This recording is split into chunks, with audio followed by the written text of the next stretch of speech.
धैर्य पद्धति क्वचित् पृथ्वीशय्यः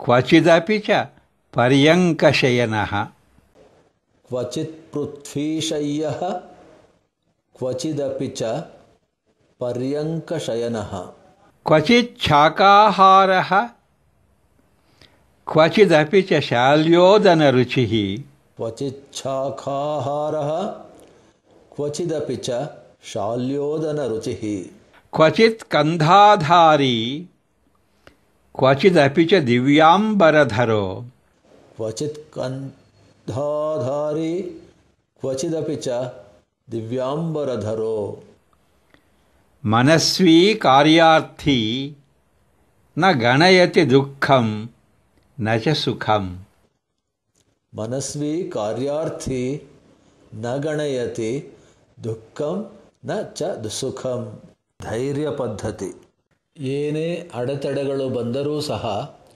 ಧೀರರು ತಮ್ಮ ಧ್ಯೇಯವನ್ನು ಸಾಧಿಸುವ ಬಗೆ. ಧೀರನಾದ ಕಾರ್ಯಾರ್ಥಿಯು ಕೆಲವೆಡೆ ನೆಲದ ಮೇಲೆಯೇ ಮಲಗಬೇಕಾಗಬಹುದು ಮತ್ತು ಕೆಲವು ಸ್ಥಳಗಳಲ್ಲಿ ಉತ್ತಮವಾದ ಮಂಚ ಹಾಸಿಗೆಗಳ ಮೇಲೆ ಮಲಗಲು ಅವನಿಗೆ ಅವಕಾಶ ಸಿಗಬಹುದು. ಅವನಿಗೆ ಕೆಲವು ಪ್ರದೇಶಗಳಲ್ಲಿ ನೀರಸವಾದ ಶಾಕಾಹಾರವೇ ದೊರೆಯಬಹುದು ಮತ್ತು ಕೆಲವೆಡೆ ಮೃಷ್ಟಾನ್ನ ಸಿಗಬಹುದು. ಅವನು ಕೆಲವೆಡೆಗಳಲ್ಲಿ ಕೊಳಕು ವಸ್ತ್ರ ಧರಿಸಿ ತಿರುಗಿದರೆ ಇತರ ಕಡೆಗಳಲ್ಲಿ ಉತ್ತಮ ವಸ್ತ್ರಗಳನ್ನು ಧರಿಸಬಹುದು. ಹೀಗೆ ಕರ್ತವ್ಯ ತತ್ಪರನಾಗಿ ಅವನು ದುಃಖವನ್ನಾಗಲಿ ಸುಖವನ್ನಾಗಲಿ ಲೆಕ್ಕಿಸುವುದಿಲ್ಲ. ಧೈರ್ಯ ಪದ್ಧತಿ. The brave ones are bent on achieving their goals, come what may. At one time he may just live on herbs, at another he may enjoy eating well-cooked food. At one time he may wear rags, at another a magnificent dress.